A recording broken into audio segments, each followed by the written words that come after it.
there, welcome to my channel. My name is Anna. I am an online intuitive eating coach and an eating disordered specialized registered dietitian.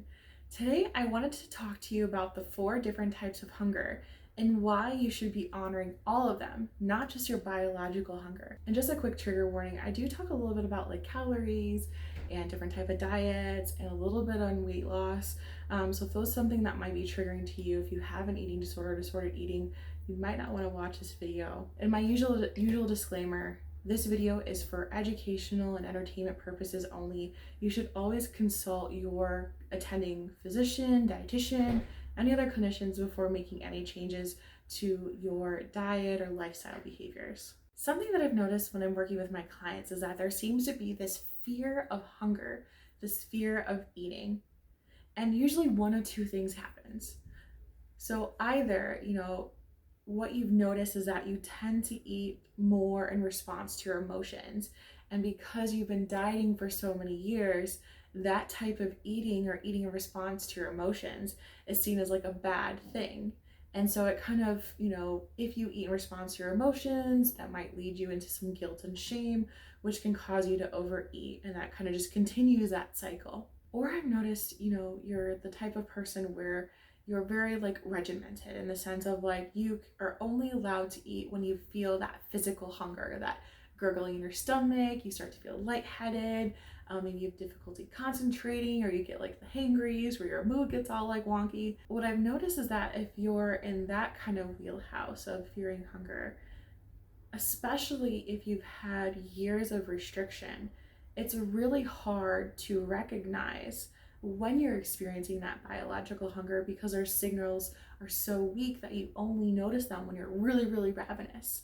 And so if you're someone who typically only allows yourself to eat when you feel those signs of physical hunger paired with those years of dieting, you might actually not be eating enough. And so whether you're in either wheelhouse, I think it's important to kind of explain the different types of hunger and kind of reaffirm the idea that you are allowed to eat in response to any of these types of hunger. Really, you're allowed to eat when you want to eat, but that's besides the point. So let's get into these different types of hunger. The first one I'm sure you know about is the biological hunger. So the biological hunger is kind of like your body's way of saying, hey, I need more energy. And so it sends out a bunch of signals, which then your body responds with the gurgling in the stomach, the lightheadedness, the difficulty concentrating, the irritable mood, the low energy, those kind of signals. And so that type of hunger, that biological hunger, comes from the physiological need or from your body's need, hey, I need more energy from food so I can keep doing the different activities that you want me to do today. So if you've done a lot of years of dieting, it might actually be really hard to notice your biological signals because you've kind of been ignoring them, constantly over time. Because if you're following a diet, a lot of times you're only allowed to eat so many calories and you tend to divvy those calories up in between different meals. And so you've gotten in the habit of okay, well, I can only eat breakfast, lunch, and dinner. And if I'm hungry in between, I just gotta suck it up and drink some fluids. And so it might be that, it's really hard for you to get in tune with that biological hunger. So I just encourage you to continue practicing listening to your body and maybe even just getting in the habit of having those snacks in between meals to make sure that your body is getting the energy that it needs. The second type of hunger is taste hunger. So I'll often hear from my clients, I was really craving this food. Maybe I was really craving a burger. And, over my years of dieting, I learned that burgers were bad. And so I just decided that even though I wanted this burger, I just wasn't going to let myself have it because I didn't want to eat a bad food. And it's okay to eat in response to your taste hunger. It's okay to eat if you crave a certain food. That type of hunger is very normal. Everyone experiences it. And it's okay to eat foods just because they sound good. You're allowed to eat food because it sounds good. Food is supposed to be something that's enjoyed too. It's something that you're supposed to kind of eat and really notice the aroma, the taste, the texture. It's meant to be a very pleasurable experience. And so if you notice that you're having a lot of guilt or shame when you're eating certain foods and you're kind of trying to avoid acknowledging that taste hunger, acknowledging those cravings, I encourage you to practice honoring that taste hunger. Take one of those foods that sounds good, sit down, eat it without any distractions, and try to really pay attention to like that taste, that texture, that aroma. Like really enjoy the experience of eating it. And you might actually find that if you really sit down and you enjoy the experience of eating that food that you've been craving, that craving goes away. You don't necessarily overeat it, you just kind of eat it and you move on. The third type of hunger is practical hunger, and that can kind of look like this. So like say you're someone who's typically very busy at work, like you tend to have a lot of deadlines you need to do, and so it's really hard for you to remember to eat during the day, especially since your stomach's not really sending you those signals to say, hey, I'm hungry. So something that you could do that's like kind of ties into that practical hunger is maybe you put in your like an alarm on like your phone or your smartwatch or like on your computer or wherever you are kind of at work. Set an alarm to kind of let you know like, hey, like check in with yourself. Do you need a snack? Like, do you need to take a break to eat? Practical hunger can also look like this. So like say you're gonna go see a movie at 7 p.m. with a friend, and that movie's not gonna get over until like 9 p.m. And right now it's 6 p.m., but you're not really hungry, but you know if you wait until 9 p.m., you're gonna be ravenous, and it's gonna be really hard for you to enjoy food, because when you sit down to eat a meal, you're just gonna be like, do, because your body just needs food like that badly.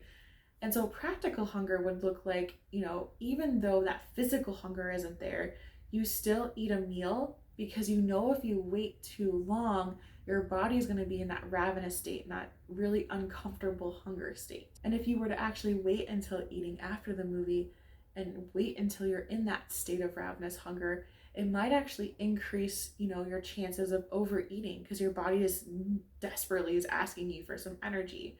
And if you overeat, that might again create those feelings of guilt and shame. And we want to try to avoid those. So it's okay if you need to, set reminders in your phone to eat. It's okay to eat before an event if you're not feeling those hunger signals. Or again, maybe you're someone where you've noticed, I'm not really eating enough to support my body, but I'm not experiencing those biological cues. That practical hunger can step in and be like, okay, like I acknowledge I'm not really eating enough. So what can I do to my normal routine now to make sure that I'm getting enough food throughout the day until my biological hunger becomes a little bit more noticeable? And the last type of hunger is the emotional hunger, which I feel like a lot of people are really terrified to eat in response to. And again, I think a lot of that has to do with diet culture. Like diet culture tells us you should not be eating in response to your emotions. Like, how dare you emotionally eat? You should have other ways to cope with your emotions. And as a dietitian that works with people who have eating disorders or who are kind of wrapped in that yo-yo dieting cycle, this one is so frustrating. Because it's like, yes, like it's really important to have other modes of coping with your emotions. It's really important to have other modes to cope with stress, to cope with sadness. Those different types of techniques are really beneficial to helping you kind of internally process what's going on. But food's also this really amazing thing that is comforting. A lot of times when we eat food that's, what we consider comfort food, there's a reason why it's considered comfort food. There tends to be a lot of memories or happy emotions connect us to this food. And so when you eat these foods, not only are you enjoying that flavor and that texture and that kind of act of eating, it's also bringing back all those happy memories, all those happy emotions, which can help you kind of cope through whatever you're working through right now in this moment. And so if you find yourself eating in response to this emotional hunger, it's okay. It's okay to do that. Try to show yourself that kindness and compassion when you find yourself wanting to yell at yourself for eating in response to your emotions. Like if you notice that you're feeling guilty for eating in response to your emotions, or you're feeling shame or remorse, or you're embarrassed, take a second to be like, what am I experiencing emotionally right now? Like, am I going through something that I just need that comfort? Okay, if I am, and I really want to eat in response to those emotions, I'm going to let myself do that. Because in this moment, that's what's going to make me feel better. And maybe, after I eat in response to my emotions, maybe I'll journal too. Or maybe I'll take a bubble bath. Or maybe I'll just go sit in a really comfy chair for 10 minutes and just breathe and close my eyes and relax. Eating in response to your emotions isn't something to be guilty of. It's not something to be shamed about. It's not something to be embarrassed about because it's a completely normal response. And so I encourage you, show yourself a little bit of kindness, show yourself a little bit of compassion. If this right now is your primary means of working through your emotions. So what are my big takeaways from this video? There are multiple types of hunger. There's biological, there's taste, there's practical, there's emotional. These are all different types of hunger that it's 100% to eat in response to. You don't have to just wait until you're biologically hungry to eat. You can eat in response to your taste if you're craving food.